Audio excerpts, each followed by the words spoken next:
Más información sobre salud: el infarto al miocardio y el accidente cerebrovascular ocasionaron alrededor de 17.5 millones de muertes en 2015, lo que representó el 31% de todas las muertes en el mundo.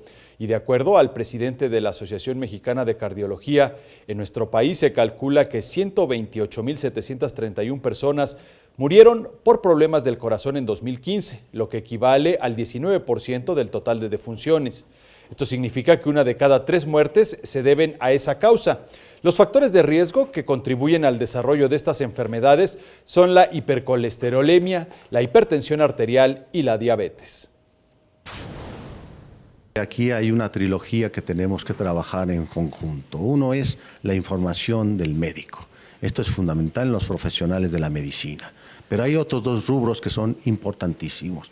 Uno es la educación familiar y educativa de los niños para que aprendan a hacer ejercicio, a no consumir tabaco, no consumir alcohol y cuidar su alimentación.